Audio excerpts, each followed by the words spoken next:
જ્યારે ભીતરના મૌનનો હિસાબ શબ્દોમાં મંડાય અને થીજી ગયેલા વિચારોને નવી દિશા મળે ત્યારે જન્મે છે એક સાચી અભિવ્યક્તિ.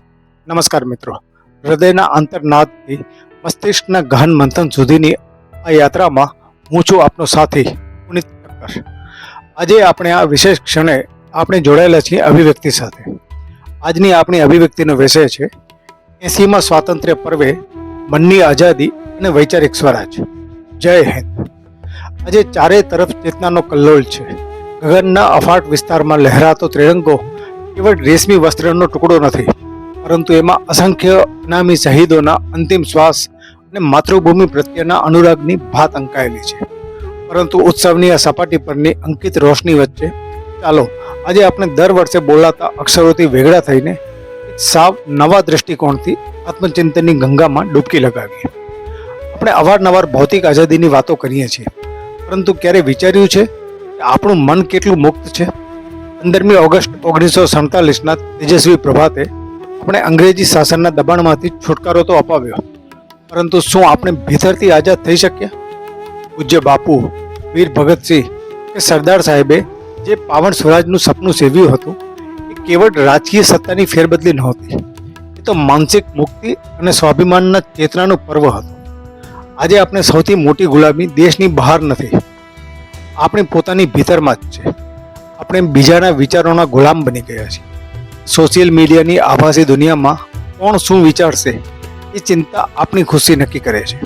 બીજાનો અહંકાર આપણો આક્રોશ બની જાય છે અને અન્યોના પૂર્વગ્રહો આપણી માનસિકતા. જો આપણા વિચારો જ આપણા પોતાના નથી તો પછી આઝાદી ક્યાં છે?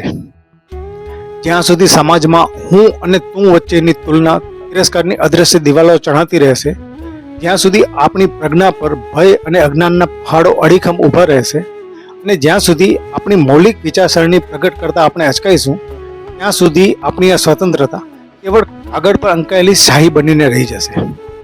આપણું બંધારણ આપણને અભિવ્યક્તિની આઝાદી આપે છે, પણ આપણે સ્વયંના આંતરિક અહંકાર અને સંકુચિતતામાં રાચીને એનો દુરુપયોગ કરીએ છીએ.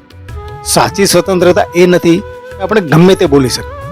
સાચી સ્વતંત્રતા એ છે કે આપણે વિવેકપૂર્ણ, સંવેદનશીલ અને સત્યની પડખે ઊભા રહી શકીએ. એક વાત દેશની સમર્થ અને ઓજસ્વી યુવા શક્તિ, વિચાર કરો, આપણો આક્રોશ અને આપણી ઉર્જા ક્યાં ખર્ચાઈ રહ્યા છે?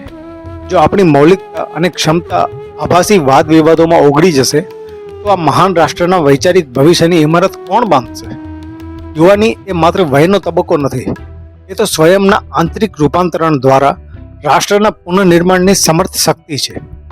સાચી આઝાદી એ દિવસે સાર્થક થશે જ્યારે દેશનો પ્રત્યેક નાગરિક મનથી નિર્ભય અને વિચારોથી સ્વતંત્ર બનશે, જ્યારે ધર્મ, જાતિ અને પ્રાંતના તુચ્છ તફાવતો ઓગળીને કેવળ માનવતા અને અખંડ રાષ્ટ્રધર્મ આપણા હૃદયનો ધબકાર બનશે, જ્યારે આપણું પ્રત્યેક કાર્ય, પછી એ કોઈને સાચો આદર આપવો હોય કે પોતાના કર્તવ્ય પ્રત્યેની નિષ્ઠા, એ દેશ પ્રત્યેની અવિરત અર્ચના બની જશે. આવો આ સ્વતંત્રતા પર્વે કેવળ ધ્વજને પ્રણામ કરીને અટકી ના જઈએ, પરંતુ આપણા વિચારોને, આપણી દાનતને અને આપણી ભીતર રહેલી ચિંતન શક્તિને મુક્ત કરીએ. અહંકાર અને માનસિક ગુલામીનો ત્યાગ કરીને એક સશક્ત, સંવેદનશીલ અને પરમ વૈભવશાળી ભારતનું નિર્માણ કરીએ. હૃદયમાં રાષ્ટ્રપ્રેમની અખંડ જ્યોત સાથે આપ સૌને સ્વતંત્રતા પર્વની અનંત હાર્દિક શુભેચ્છાઓ. જય હિન્દ, જય ભારત.